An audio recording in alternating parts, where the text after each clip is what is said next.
So now that we have a review coming very soon for The Edge of Fate, the new DLC coming in Destiny 2, I wanted to get something off my chest, okay? Destiny 2 has been revived over and over again. You know, we all know the cycle. We're so back, it's so over, we're so back, it's so over. This has happened literally 20 times. Okay, 20 times is a stretch. I don't know how many times. Let's say maybe around more like 10 times. Like, it's happened way too much, basically. So I have a couple of moments, a couple of key moments noted down in Destiny history where, you know, the game was so over, allegedly, and also so back, allegedly. And before I do start, I want y'all to know, I do have it noted down, but I don't have a script. I'm just yapping, okay? Like, so if I'm stuttering, that's why. I'm literally just thinking of stuff on the fly. And I'm also gaming right now. Like, what you're seeing is what I'm doing right now. Okay, but enough yapping, let's start to yap. What? Okay, okay. First off, like, I don't have everything noted down from the start of Destiny 2 to the end. It's more of the recent stuff. First off is Beyond Light. This was the turning point. Like, we all know that this was the turning point, because this is when they introduced vaulting, the Destiny content vault, blah blah blah. This has literally scarred the game to this day, and I'm not kidding, like literally to this day. Like literally 2 years or 2.5 years, we got like one of the best DLCs Destiny has ever seen, which was Forsaken. And people are arguing whether it's the first, second or third best DLC. I don't care what number DLC it is, it was one of the best DLCs. Paired with Taken King, Final Shape of course. But honestly that doesn't even matter. They literally vaulted like 90% of the DLC. They vaulted so much stuff, so much PvP maps, Gambit maps, PvE strikes, whatever, this, that, bro. And over the years, we've slowly been getting a couple of things back. And when I say a couple of things, I really mean a couple of things, because it's not a lot at all. Also, if this is your first time watching me, don't forget to like and subscribe, because I am trying to reach 500 subscribers very soon. I play a bunch of different games now, mainly first Berserker Kazan. Guys of DLC is releasing very soon, blah blah blah, who cares. Let's continue.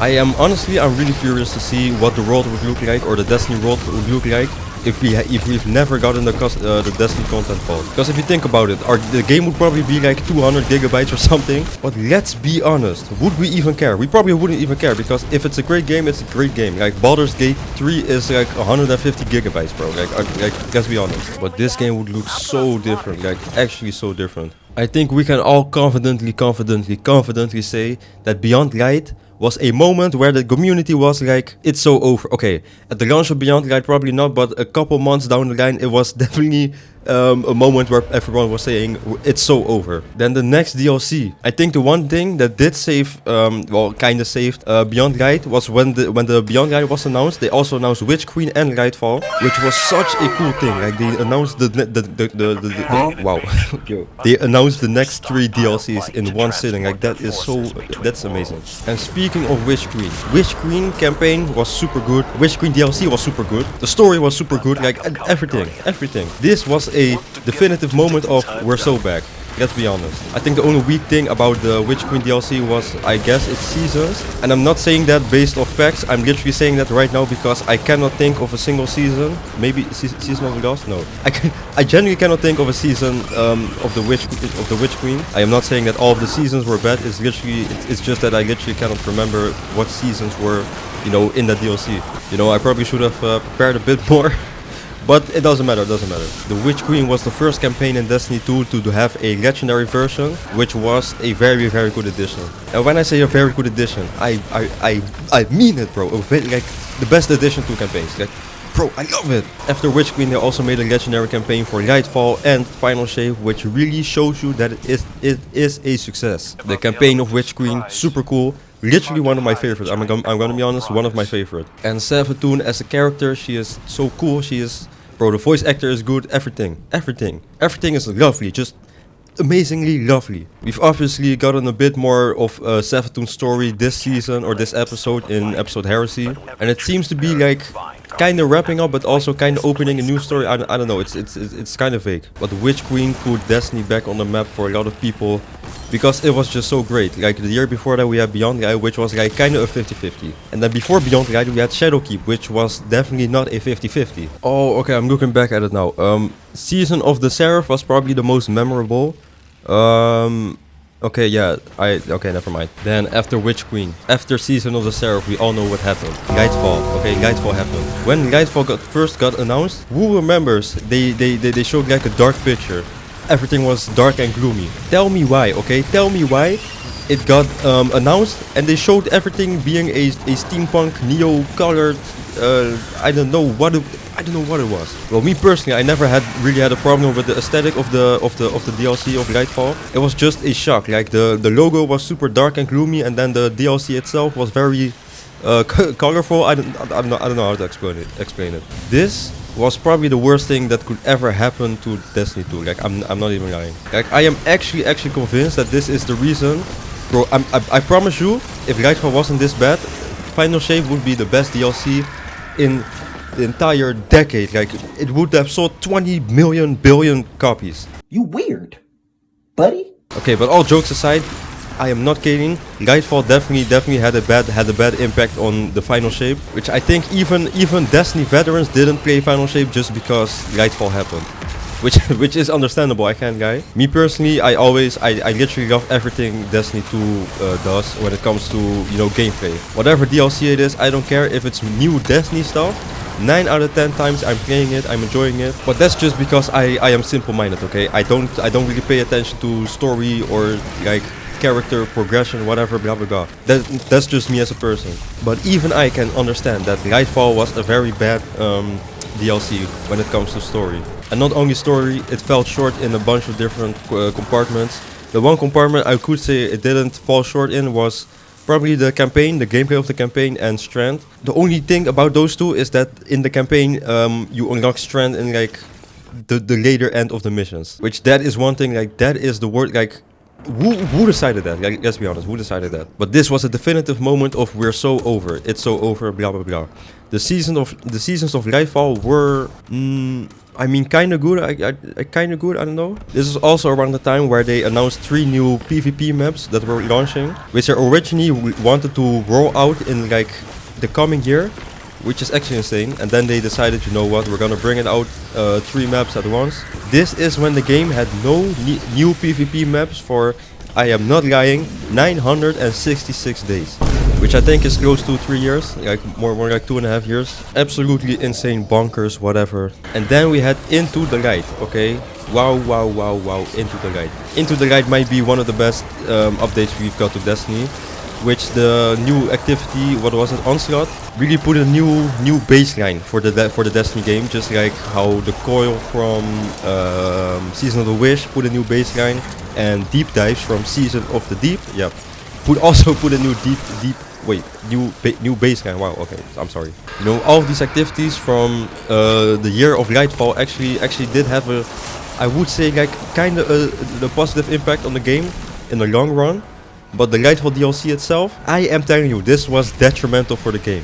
And I'm gonna be honest, I felt so let down because I am a Destiny fan, I'm a Destiny glazer, I'm sorry, yes, pause, I don't know, I don't care. I want Destiny to do good, I wanted Lightfall to be the best expansion ever, and then Final Shape be the better expansion ever. Or Final Shape, I meant Final Shape, I'm sorry. But no, this wasn't Infinity War and Endgame, this was like nothing and Endgame, like, let's be honest.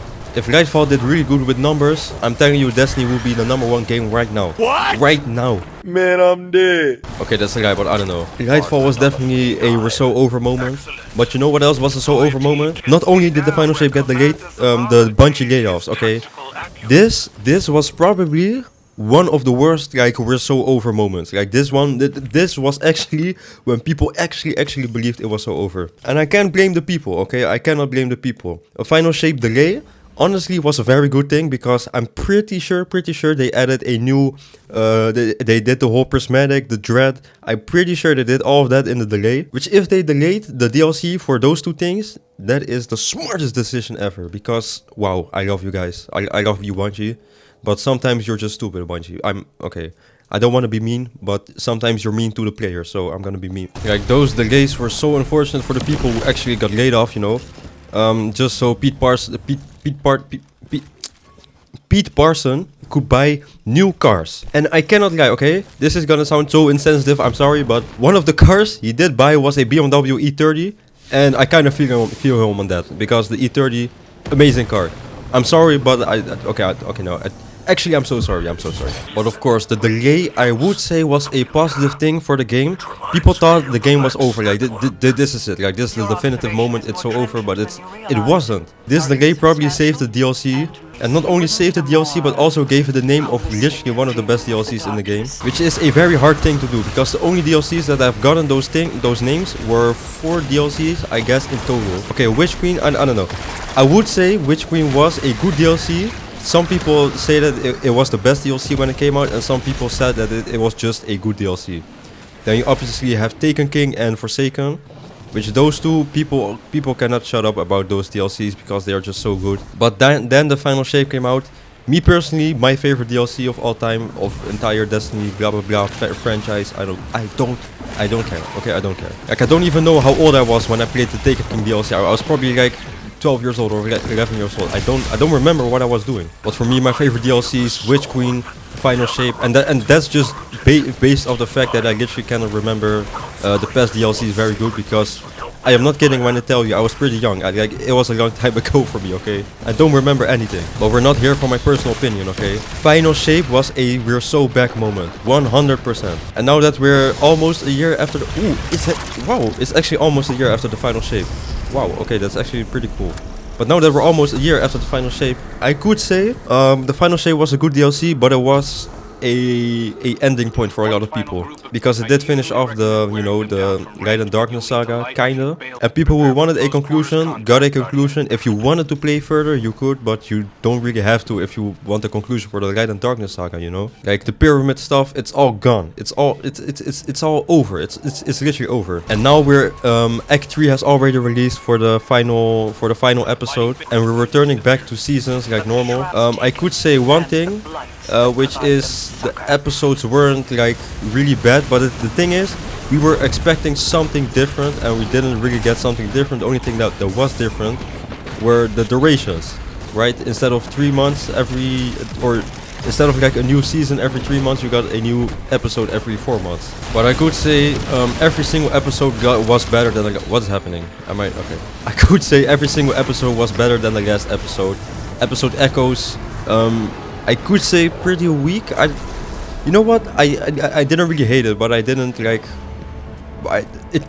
For me, it wasn't memorable. Let me just say that. For me, it wasn't memorable. Then episode. Wow. What was it called? Episode Revenant. Okay, episode Revenant. Episode Revenant was pretty cool. A bit more memorable. I didn't play a lot that episode, but it was still a pretty cool episode. And then the episode Heresy. 1,000,000% the best one out of the 3. So you definitely could say like every single episode got better, but it doesn't really amount to anything because episodes are already done. Like this was the last one. We're going back to seasons now. And then the final moment, okay? This is gonna sound so goofy, but I am not kidding. The Edge of Fate Twitter post got up. I see the post, like I'm not really seeing what's happening. Then I read the post. I thought it was like a past thing or something. Bro, I look at the post, it says 60 minutes ago. I'm like double checking, like, huh, wait, what is this? Edge of Fate reveal May 6th. I am not kidding. I jump out of my chair. I'm like, what? What is this? Then they said it's episode Apollo, or they said it's codename Apollo. That's what episode Fate, or wait, Edge of Fate. Well, okay, there are so many names right now. That is what Edge of Fate was meant to be. And I'm like, yo, finally. I open the comments. I click on the post. I open the comments. The first thing. Okay, the first comment. Guess what it said? No, it wasn't some etching joke. I am not kidding. The first comment, it said, "We're so back." When I tell you, this must be the 20th time I've read "We're so back" or "We're so over." I am not kidding. I scroll down. I am not kidding. It's so over. I want all of you to take a moment and just realize what I just said. In the same exact post, okay, and we don't even have any information about the DLC. The only thing we know is the Edge of Fate and the 9. Which, bro, if you're a Destiny fan and you're telling me you're not excited for the DLC, you're lying. Because the 9, bro, the 9, I thought the 9 were going to be in the Final Shape. They were not. They were not in any of the 3 episodes. They were not. Okay, now the Rite of 9 is releasing, and also the Edge of Fate is releasing, which is something the 9 related.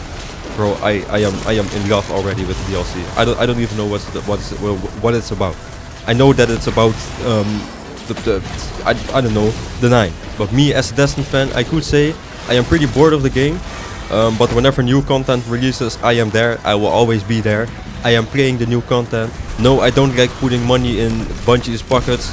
I like playing the game, okay? It's not that deep. I just love the gameplay of Destiny, okay? I may be brain dead when it comes to story because I don't understand what's happening 90% of the time. I just like playing the game, okay? I like playing new stuff. Understandable, right? But I am gonna be honest, I cannot wait until May 6th because I just cannot wait. I need to know the release date for the DLC because we don't know the release date for the DLC. Like, please tell me. But I'm sorry for yapping so much because I have never yapped this much in one sitting. I'm pretty sure I've never yapped this much in one sitting. I'm actually pretty sure. But if you're still watching at this point, let me know. Is this a so over or is this a we're so back moment? Let me know, because me personally, this is a we're so back moment. What I think is that people love just yapping about the game for no reason. They just love the game, okay? They love the game. They're concerned about the game. They want to see the game do numbers.